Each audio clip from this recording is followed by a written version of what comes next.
Are you looking for a way to help your brick-and-mortar business drive more traffic and increase your sales? Look no further than the Receipt Paper Podcast. In this podcast, Joanne and Kyle provide their sage advice on how to make your brick-and-mortar store the hottest spot in town. Whether you're just launching a new business or trying to grow an existing one, these informative episodes will leave you inspired. In each episode, Joanne and Kyle take on a different topic related to running a successful business. They offer practical tips based on their own experience as owners of multiple brick-and-mortar locations. So whatever challenges you're facing, they have actionable advice for you. From finding a location and executing your build-out, to merchandising and customer experience, to sales and marketing, Joanne and Kyle have you covered. With helpful advice from these experienced entrepreneurs, you are sure to learn how to increase your sales and have your business running out of receipt paper in no time. Let's dive right in. Real quick, if you're curious about opening a brick and mortar business or you're ready to go all in 2024 to get your business open, then you don't want to miss the Storefront Ready Bootcamp. The Storefront Ready Bootcamp is our 4-day live experience that we only do twice a year that walks you through everything you need to know to get started on opening your dream business. In this value-packed bootcamp, we're going to walk you through things like how to validate your business idea so you can feel confident moving forward. We'll teach you the 4 most important decisions that you need to make so that you can set your business up for long-term success. And we're going to show you some of our favorite AI prompts for creating and solidifying your business plan. We'll also walk you through exactly how to find a location for your business, and we're going to share with you our favorite strategies for getting your business funded quickly. All you have to do to register is visit masterbrickandmortar.com to enroll today. That's masterbrickandmortar.com to sign up. And the best part is it's completely free. So what are you waiting for? Go sign up for the Storefront Ready Bootcamp, and I'll see you in there. Welcome everyone to the Receipt Paper Podcast. My name is JoJo, and today I am so excited to be here with a special guest named Trevor Goodchild. Trevor is an author, a motivational speaker, and an ads policy Facebook expert, which I know so many of you have so many questions about, and it is not my expertise. So Trevor, thanks for joining us today. I'm excited to have you. Hey, it's so good to be on your podcast, and I love the name. It's definitely easy to remember. Yeah, I love it. I love it. So Trevor, why don't you just kick us off with sharing a little bit about yourself? I know you have a pretty interesting background and experience, so why don't you share that with us?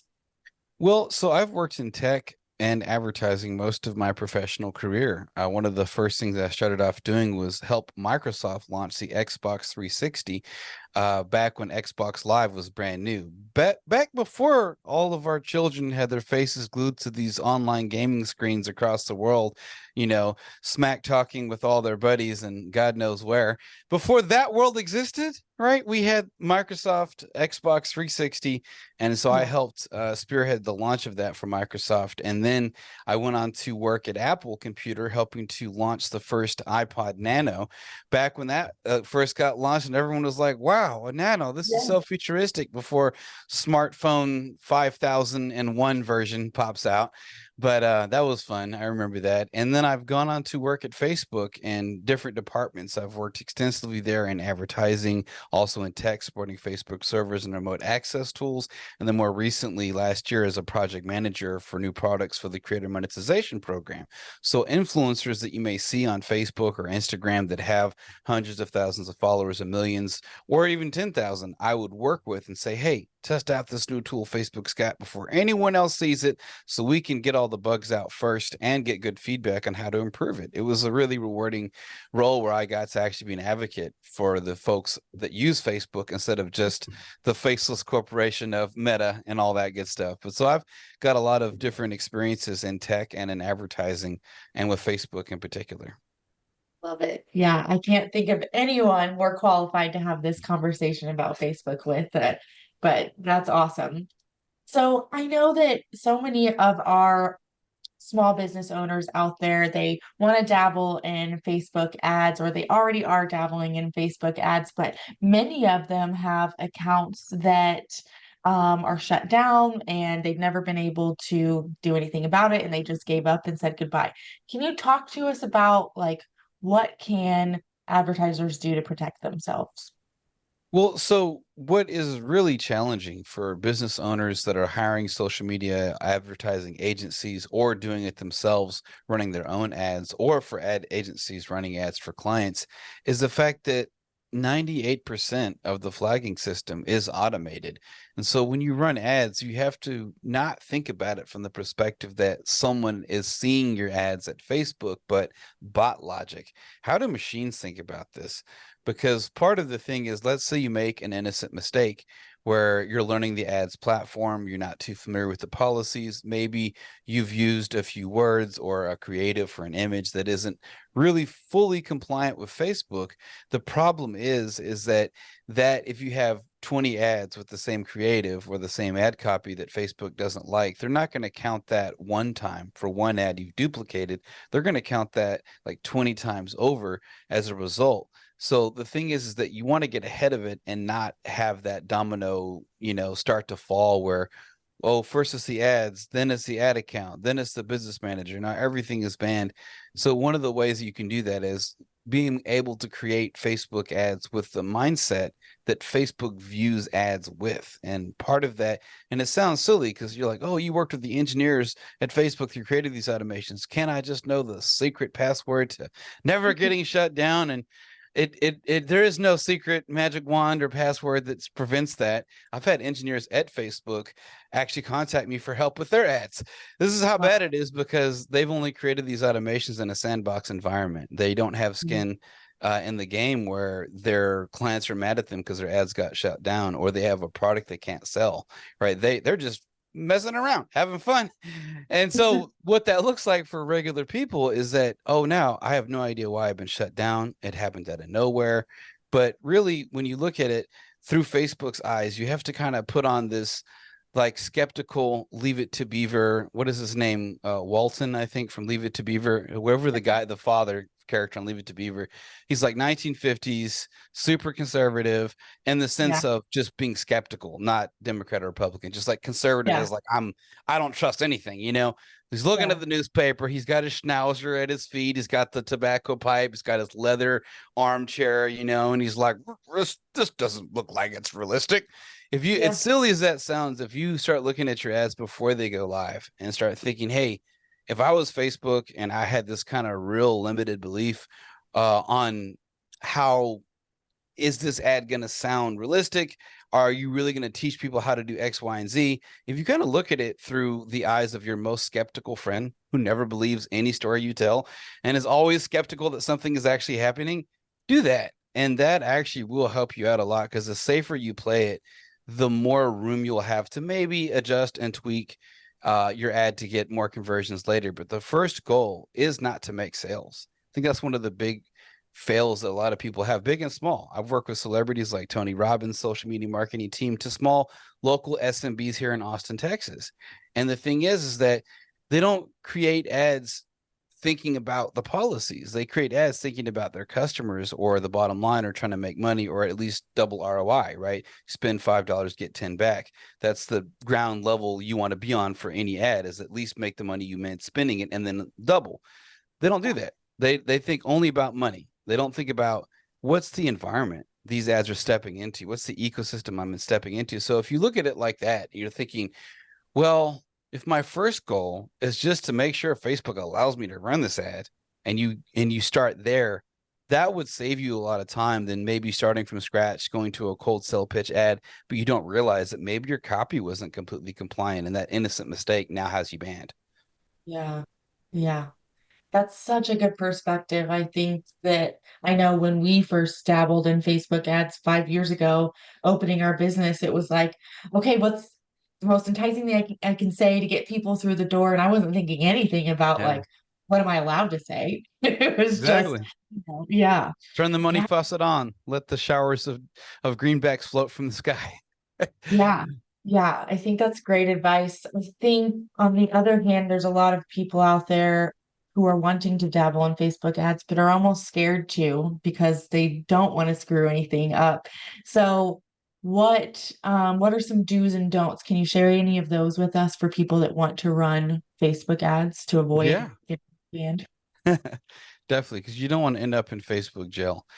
I would say, as far as we'll start with dues. Dues, I would say split test your ads before you make 100 of them, right? That's just a good practice in general, so you're not wasting money on ads that don't convert. But also what's good about split testing is it's also split testing for policy. Before you dump a bunch of money into something or go all in with your ads, start slow. Just split test it. Three different ads in the same ad set allows the algorithm to bounce off the other ads that aren't performing and optimize the one that is. But also you get to see kind of a preview of, oh, this is not going to fly well with Facebook. They're going to ban this, but it's only like quarantined to one ad versus an entire funnel if you're starting slower. I would say for don't immediately appeal a rejected ad. What happens a lot of times is folks will get an ad that's rejected and they won't even pause to think about it. Like, it must be a mistake. I know everything. Most of some people like, it must be Facebook having a glitch. The reality is Facebook does glitch out and a lot, but not in the ways you think. A lot of times the big glitch is it misses things that should have flagged and lets accounts that should not be running run. So then you skated by because it's so huge. Facebook misses getting everyone because there's 3 billion daily active users as of this year. So only to increase more. There's too much bandwidth. They've laid off so many people since last year. They have less people. They already relied on automations, but now even more so, the bandwidth is struggling there, right? And so when you have that amount of users on there and you're just going to immediately appeal, the problem is most likely that appeal will never be seen by a person. When you click that request review button, if you don't already have some contact with Facebook, that's going to another automation. So it's like asking a cop to give his objective opinion about what another cop has done that's wrong. Yeah, he's going to throw his fellow cop buddy under the bus. That does not happen, right? It's the same sort of thing. These automations favor other automations. They're favoring the machines, not humans. Whether this is Total Recall, The Matrix, and the Terminator, and the rise of AI, I don't know. We're still seeing how that dystopian story will play out. If it does at all, hopefully not. But in the meantime, I would say a do would be, and instead of doing that, I would contact Facebook first if you have a rejected ad. Now, keep in mind, these people are mainly outsourced, so they're not going to understand most of what you're saying, but you can feel around a little bit and maybe get them to appeal it for you.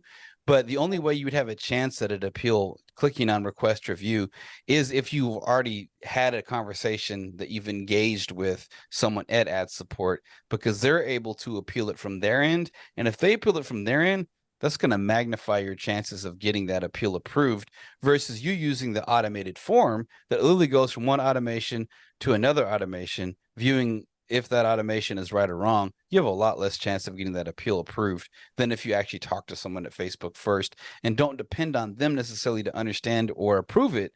But if they can file it for you, then the actual people that make the decisions in Menlo Park can weigh in instead of just having a machine review it. So that's a big thing. Get to the humans, not the machines.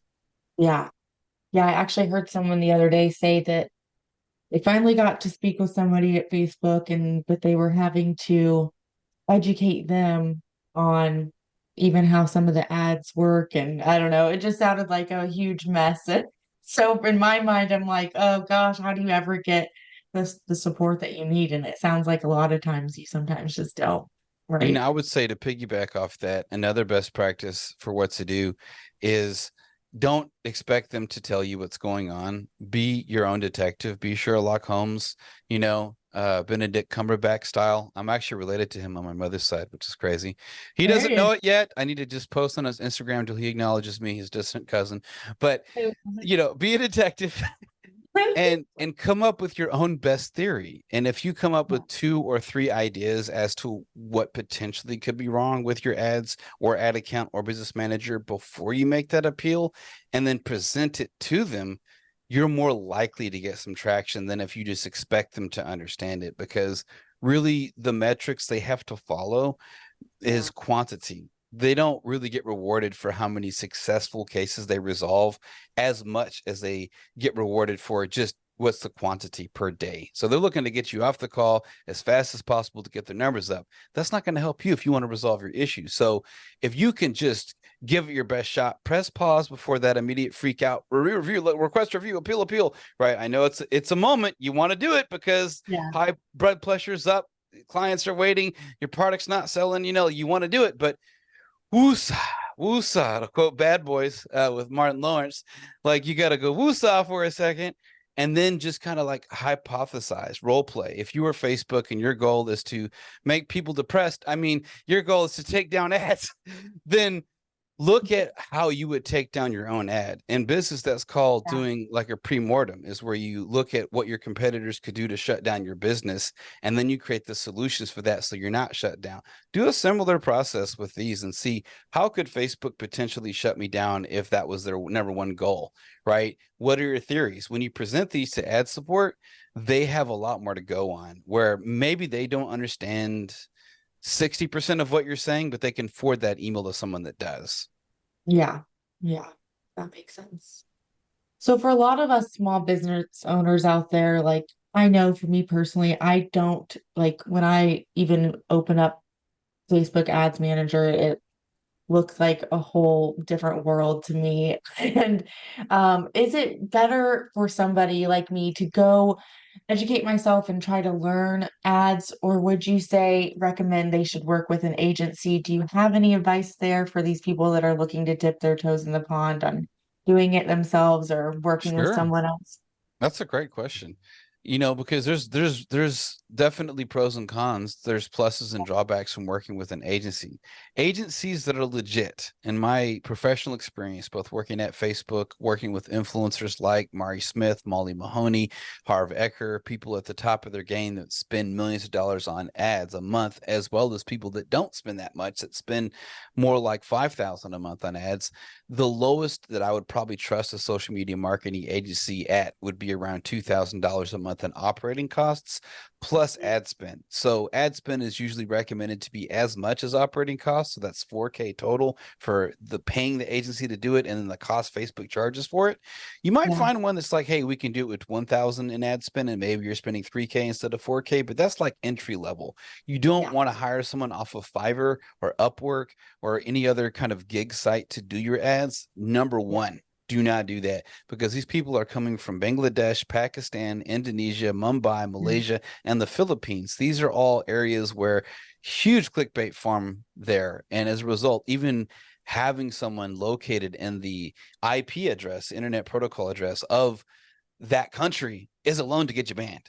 People have gotten banned just for using VAs in the Philippines. So I would not to be nationalistic or anything, but I would stick to only people here in America. If you are going to outsource, find some college student who is whip smart, willing to work for pennies on the dollar, but can do the same work that your Filipino VA would without that risk of being flagged as a hacker or a clickbait farm. So that's just kind of house cleaning rules, but for good hygiene.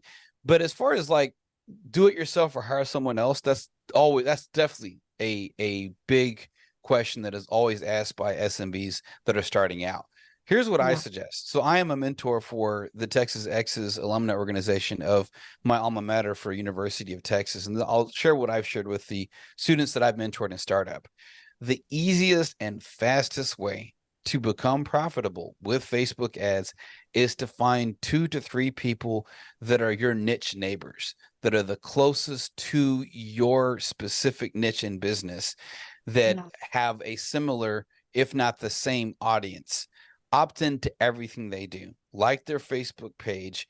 Make sure if you see their ads after using the page transparency option in the about section of the Facebook business page to see their ads in the Facebook ad library, and opt in. opt into their email lists, opt into their funnels, opt into their Facebook groups, find out exactly what they're doing, measure the results. Is it even effective, right? You can purchase things like Ad Spy, which you can spy on competitors' ads, but really you can do this all for free without Yeah. spending a dime. Just opt into the funnels of the businesses closest to you that are more successful. You can vet them on the back end for, money with TechCrunch, with Crunchbase. Sorry, Crunchbase. If you Google business name plus Crunchbase, it'll show you if it's a profitable business on the back end or not, and who are the principals of that business. But TLDR, once you opt into someone's funnel, you see their Facebook ads, you see their email marketing, you see the ad copy they use, how they target their target audience, which should be close to yours, if not identical. Borrow from it, rewrite it. Don't do it word for word, or you'll definitely be called out. But get the essence of it. Learn how to write good headlines. I think a lot of people that start out running ads on Facebook, especially brick and mortar businesses, they don't know how to run an ad. A lot of times what I see is they'll just describe it like a grocery list and the ad above the picture, and then they won't even have a CTA at the end. We have a great accounting firm, and that's the ad. You got to tell people what to do. At the end of that, give your CTA, your call to action. So if you don't want to lose time and energy from filing, bad tax reforms, click learn more to save time and money today, right? Use FOMO, use fear of missing out. These are basic things to look at ads. Now you can see this real fast when you look at your competitors' ads. Now, not all competitors will have good ads. Some of them have crappy ads.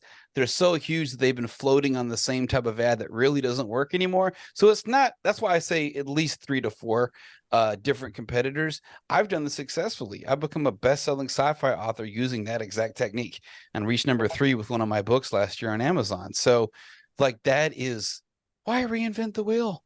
Why try to figure out all this stuff on your own? Just opt into someone's funnel and reverse engineer everything they do that you see has results. Yeah. Yeah, I love that. While I definitely don't run the operational part of our ads, I do write all the copy. And in the beginning, that's exactly what I did. I laughed when you said that, because it was a grocery list of here's everything that we offer in store, and that was it. But yeah, you have to become a student of copy. And I think that's great advice to go look at your competition. How are they doing it? What are they doing? And maybe how can I do it and offer something a little more enticing or a little different?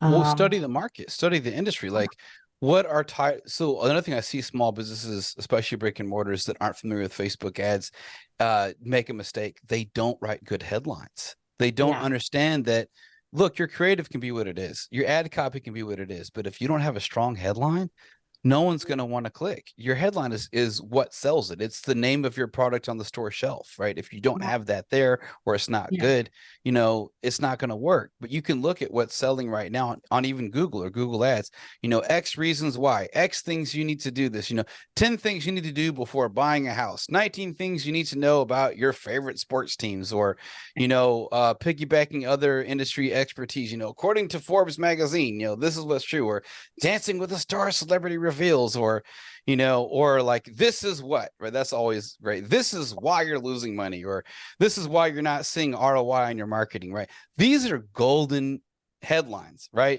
These motherfuckers will click on this real fast. But a lot of small business owners don't even understand the art of copywriting, and they don't study copywriting. And so you don't have to buy Eugene Swartz breakthrough advertising, which is like $1,000 now, such a collector's item, for one of the original OGs on copywriting. Robert Bly has written a bunch of good copywriting books. I'm actually friends with him. He's pretty cool. That's how I started out with copywriting, but it's faster than that. Just look at the ads that you stop on. What makes you stop your scroll when you're on Facebook or you're on Google and you see the sponsored posted stuff? What makes you pay attention? Pay attention to that.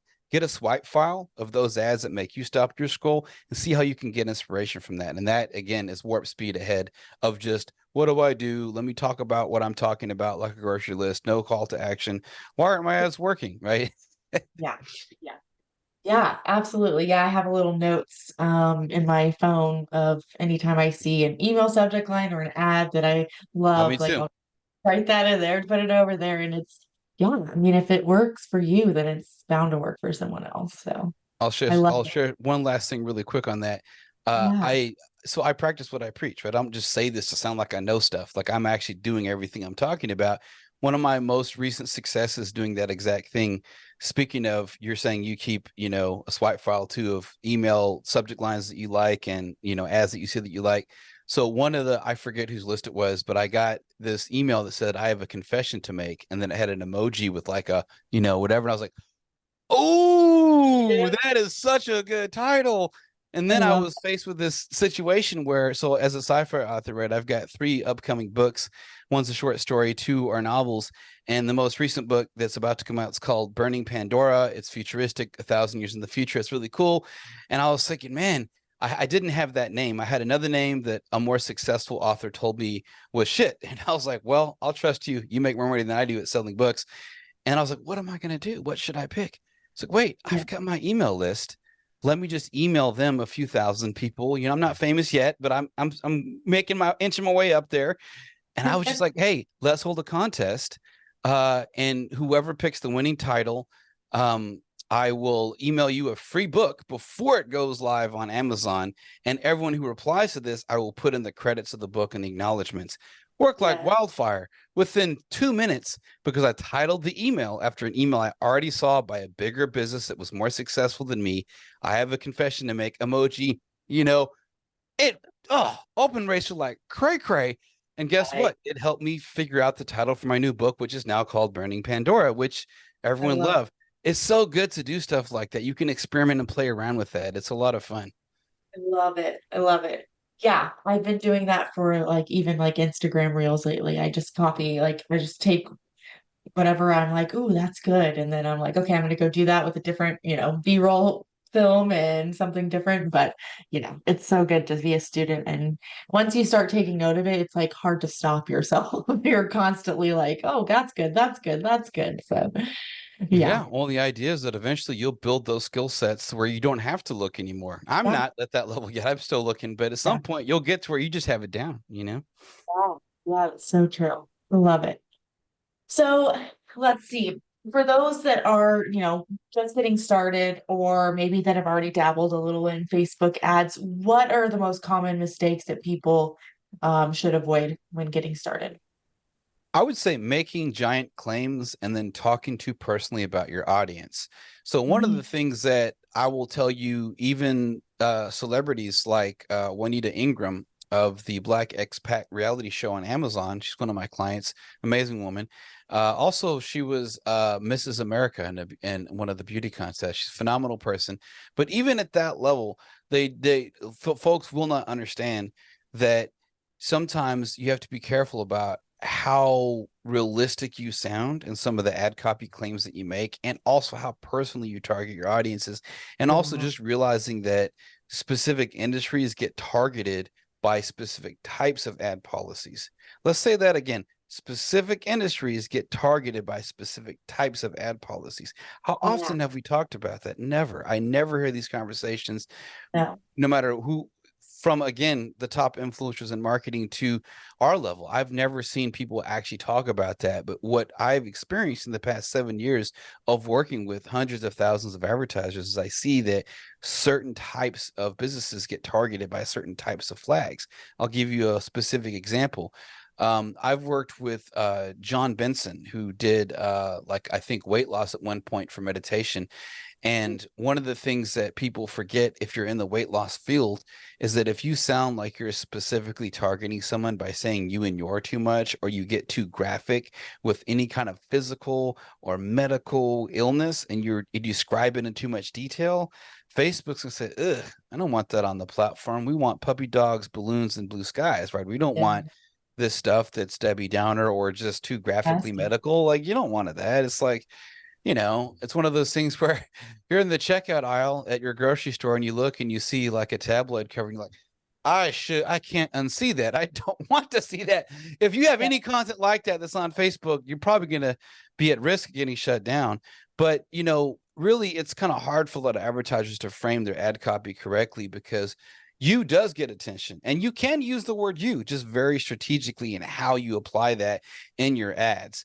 I would suggest limiting the use of that if you're starting out until you understand the balance of how many to use, but just limit Yeah. that, because if you're saying stuff like you're crushing student debt, you're confused sexuality, your disabled retarded veteran uncle would love this decal for the Navy, like you start saying things like that, Facebook could be like banhammer, banhammer, banhammer, right? So you have to be very careful how you use you and your. And then I would say on another good example of this that I see often is if you're in a field, this may not relate as much to brick and mortars unless you have a brick and mortar business coach, which I've never seen, but I'm sure they exist. But if you're having anything to do, I worked with a woman who taught finance to women. So I guess that would count too, is if financial companies, anything to do with money. If you are making gigantic promises about money, and you guarantee a specific amount in a specific time period, you'll get Yeah. flagged for MLM as a pyramid scheme. So I've worked with business coaches like, again, Harv Eker, who wrote The Good Millionaire. And this dude is legit. He's made people rich following what he does. But you can't tell people that on Facebook. You can be like, I'll make you rich. Well, that's literally definition of get rich scheme. And so, I mean, even not on Facebook, people know about get rich schemes. And so if you sound like a get rich scheme, Facebook will ban you. So learning to identify for your industry, and you can look on Reddit, like reddit.com/Facebook ads or PPC, or a lot of cool threads on Reddit where you can read about someone's industry experience in a specific field. Educate yourself, learn about that, and be like, okay, what do people commonly get shut down for? For people that teach other people how to do business or business consulting or finance, a lot of times they'll get flagged as an MLM because all their ads will talk about is making money. And you got to be careful about how you phrase that so you're not making some promise that Facebook deems as unrealistic. Yeah, I like that a lot. I know when we first got started, we were in the wellness industry, and I definitely had a couple turned down. I was like, are you feeling tired? Need more energy? And I was like, nope, they don't want you to make that assumption. So yeah, I never would have known that. So luckily we didn't get, banned from Facebook for that. But That's good. yeah, that's a good advice. So check out Reddit. They've got some threads on there that you can kind of dive that are more industry specific. Yeah, you can look and see examples of what people have done in the past for specific types of businesses and what they faced when it comes to Facebook advertising bans. And so that's something that you can definitely do. You can also, of course, always visit my blog. I have hundreds of articles for free people can read up on about Facebook ad policy, educating them from someone who's worked at Facebook, not someone who's guessing from a Google search, right? So it's higher quality information, but I have tons of guides on there that help people through specific types of policies better. Perfect. Well, Trevor, why don't you share a little bit about how you work with people, what you do, and how people can get in touch with you? Sure. Well, I help people if they're banned from Facebook. I usually don't work with startup businesses that are brand new and don't have cash flow established. I usually work with more of established businesses that have a budget. But basically, if you are in the situation where your ad account is disabled, business manager is disabled, your ads are rejected, Facebook is silent, won't tell you why, I will audit your funnel and tell you exactly why you're getting shut down, how to fix it, what ad copy Facebook wants to see instead, or how to relaunch from scratch if you're completely banned and your goal is to get Facebook ads live again. This is what I help with. And you can reach me at my blog at jetskishaman.com, which is just like you're on the lake on a jet ski and you meet a witch doctor who's a shaman. It's a funny story behind that name. It's a real story that happened, but it's jetskishaman.com is the name of the blog. And that's an easy way to reach me. My email is trevor@trevorwgoodchild.com. You can Google Trevor W. Goodchild, and I am pretty prevalent on Google. I've got a pretty good web presence. Google just gave me my own info panel recently, and I'm like, very cool. So happy. I love it. But yeah, it's easy to find me. You can search Trevor W. Goodchild. Got to include the W. On YouTube to find my YouTube channel, to find helpful walkthrough videos, or my blog, or LinkedIn, Trevor W. Goodchild. It's only one of me. Incredible. That's a ton of valuable resources. I will link to all of those in the show notes for this episode. But Trevor, thanks for bringing your insight. I think it's so valuable, and it's so nice to have somebody that's actually worked at Facebook to bring this to us. So thank you for today. Happy to help. Thanks for tuning in to the Receipt Paper Podcast, your go-to source of information for starting and growing a successful brick-and-mortar business. Subscribe to hear future episodes and share this content so that more people can access these valuable insights. If you're looking for more resources to help you with your brick-and-mortar business, visit masterbrickandmortar.com or follow us on Instagram at masterbrickandmortar. Thanks again for listening to the Receipt Paper Podcast. We'll see you in the next episode.